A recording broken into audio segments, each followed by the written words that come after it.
નમસ્કાર નમસ્કાર નમસ્કાર આવી ગઈ છે પરીક્ષાની ગાઈડલાઈન અને એમાંય ખાસ હવે સાંભળવા મળી રહ્યું છે કે ભાઈ પરીક્ષામાં જો જવાબ ખોટો પડશે તો લાગુ પડશે માઇનસ સિસ્ટમ. તો વિદ્યાર્થીઓ, ચાલો જાણીએ ઇન ડિટેલ કે કઈ રીતે માર્ક્સ કપાશે અને કઈ રીતે આપણને પરીક્ષામાં આ નવા ચેન્જ આવ્યા છે.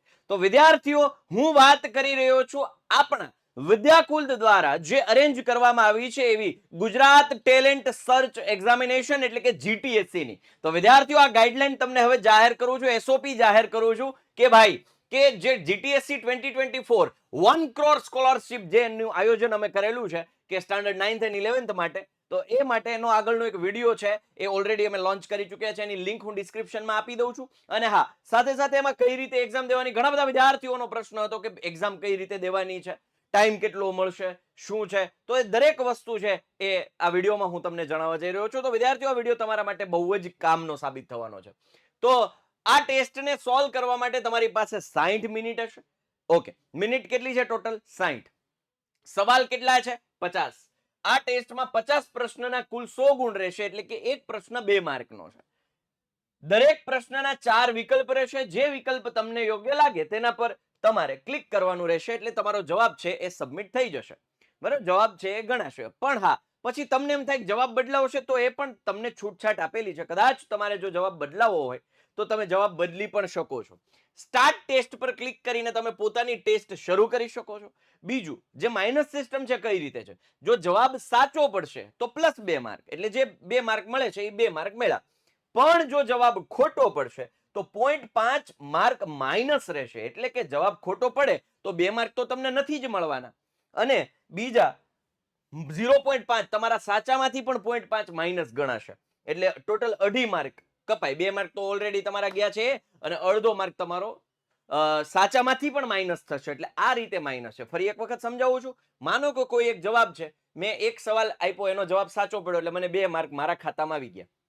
બીજો જવાબ છે એ ખોટો પડ્યો એટલે એના તો કાંઈ નહીં મળે, પણ એમાંથી -0.5 બાદ થશે, એટલે 2 ખાતામાં હતા ને એ 1.5 થઈ જશે, અડધો ન્યા કપાઈ જશે.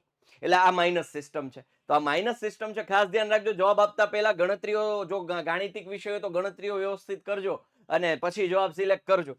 ચાલો, ત્યારબાદ એક વખત જવાબ આપી દીધા બાદ જો તમારે જવાબ બદલવો હોય તો તમે જવાબ બદલી પણ શકશો.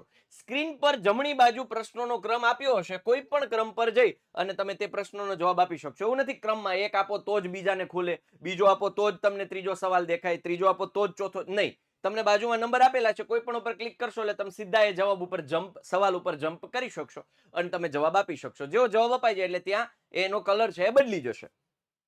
ટેસ્ટ દરમિયાન તમે ગણતરી માટે રફ પેજનો ઉપયોગ કરી શકો, પણ કેલ્ક્યુલેટર કે અન્ય કોઈ રેફરન્સ મટીરિયલનો ઉપયોગ નહીં કરી શકો.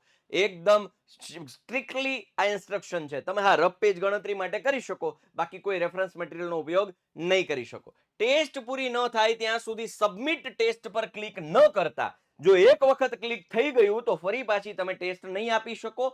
આ વાત ઉપર ધ્યાન રાખજો. ઉતાવળે કે સબમિટ ટેસ્ટ જ્યાં લખેલું હશે એ બટન ઉપર જો ક્લિક થઈ ગયું તો પછી તમે એ ટેસ્ટ ફરીથી નહીં આપી શકો. તો ખાસ આ ઇન્સ્ટ્રક્શન્સ સાંભળી લેજો. એવું લાગે તો આનો એક સ્ક્રીનશોટ લઈ લો, પછી નિરાતે વાંચી અને સમજી લેજો.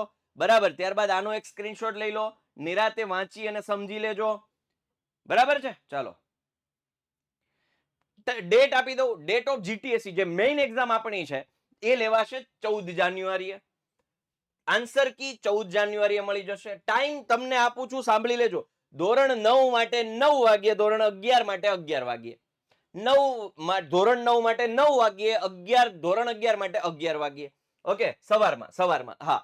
ત્યારબાદ રિઝલ્ટ 26 જાન્યુઆરીએ ડિક્લેર થશે. મોક ટેસ્ટ 7 જાન્યુઆરી એટલે કે આવતા રવિવારે મોક ટેસ્ટ છે. મોક ટેસ્ટ એટલે તમને ખબર પડે કે કઈ રીતે મારે એક્ઝામ દેવાની છે, એટલે એના કોઈ ગણાશે નહીં. એમાં તમે ટોપર હશો કે છેલ્લા હશો કોઈ જ ફરક નહીં પડે. મોક ટેસ્ટ એટલે એક પ્રકારની ડુપ્લિકેટ ટેસ્ટ છે. બરાબર, આપણે એમ કે ડેમો ટેસ્ટ.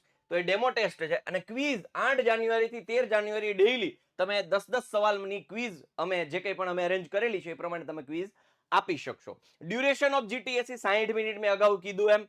ટાઈમિંગ 9 થી 10 છે એ ધોરણ 9 માટે, અને અહીંયા જ એડ કરી દઉં છું 11 થી 12 ધોરણ 11 માટે. Subject science, maths, English, Gujarati, general awareness એટલે કે એસએસ. આ છે ધોરણ 9 ના સબ્જેક્ટ. બરાબર, ધોરણ 11 ના સબ્જેક્ટ છે અકાઉન્ટ, સ્ટેટ, ઇકો, બી અને ઇંગ્લિશ. બરાબર, તો આ રીતે છે આપણા 11માના સબ્જેક્ટ છે અને આ ગ્રેડ્સ આપેલા છે. આ એક સ્ક્રીનશોટ તમે ધોરણ 9 માટે છે, એવી જ રીતે ધોરણ 11ના મેં સબ્જેક્ટ તમને કીધા છે. બરાબર, અહીંયા રહ્યા બીએ ઇકોનોમિક્સ, સ્ટેટ, અકાઉન્ટ અને ઇંગ્લિશ. બરાબર, બધાના 10-10 માર્ક્સ અહીંયા સબ્જેક્ટ છે. આનો એક સ્ક્રીનશોટ તમારે લેવો હોય તો લઈ લો. બરાબર, નંબર ઓફ ક્વેશ્ચન અને મેક્સિમમ માર્ક્સ જે છે એ સબ્જેક્ટ વાઇઝ મેં તમને આપેલા છે, સ્ક્રીનશોટ લઈ લેજો. બરાબર, તો વિદ્યાર્થી મિત્રો, કઈ રીતે રજીસ્ટ્રેશન જેને હજુ નથી રજીસ્ટ્રેશન કર્યું એ કરી લેજો ભાઈ. તમારા માટે કરોડ રૂપિયા સુધીની સ્કોલરશિપ જીતવાનો તમને સરસ મજાનો મોકો છે. એમાં કઈ કઈ રીતે આ ફાળવેલી છે, એકથી ટોપર હોય એને શું મળશે, બીજા નંબરને શું મળશે, બરાબર, એ રીતે આખો લિંક નીચે આપેલી છે વિડીયોની, જોઈ લેજો, એમાં સમજી લેજો, તમને મેં સમજાવેલું છે. તો આ છે, ઇન્સ્ટોલ કરો વિદ્યાકુલ એપ્લિકેશન. ત્યારબાદ તમે જે કંઈ પણ ધોરણ સિલેક્ટ કરશો, 9મું હોય તો 9મું, 11મું હોય તો 11મું, અહીંયા ગુજરાત ટેલેન્ટ સર્ચ એક્ઝામિનેશન એવું એક બેનર હશે, એના ઉપર ક્લિક કરશો એટલે રજીસ્ટ્રેશનનું એક જે પ્રોસેસ છે એ ફોલો કરશો. ટોટલી ફ્રી છે, એટલે તમે રજીસ્ટર્ડ થઈ જશો, એટલે તમે એ એક્ઝામ આપી શકશો. તો વિદ્યાર્થી મિત્રો, પ્લે સ્ટોર ઉપરથી વિદ્યાકુલ એપ જે અહીંયા છે, વિદ્યાકુલ લર્નિંગ એપ 9-12 લખશો એટલે તમને આ એપ્લિકેશન આવશે અને ત્યાર પછી આ પ્રોસિજર છે એ ફોલો કરશો એટલે તમે એનરોલ થઈ ગયા છો. તો વિદ્યાર્થીઓ, તૈયારી જમકે કરજો. સિલેબસ શું છે તો કે જાન્યુઆરી સુધીનો સિલેબસ છે, કે જાન્યુઆરી પૂરો થાય ત્યાં સુધી ગવર્મેન્ટના જે રૂલ પ્રમાણે જે સબ્જેક્ટ વાઇઝ સિલેબસ છે એ ખાસ એ પ્રમાણે રહેશે. તમારી સ્કૂલમાં ચાલ્યો હોય એ પ્રમાણે નહીં. બરાબર, એ વાત ખાસ ધ્યાન રાખજો. તો આ હતી એક જનરલ ઇન્સ્ટ્રક્શન્સ. ખાસ વિદ્યાર્થીઓ, તૈયારીઓ જમકે કરજો, કારણ કે અમે તૈયાર છીએ તમને આવકારવા માટે. તો મળીએ છીએ જીટીએસસી એક્ઝામમાં.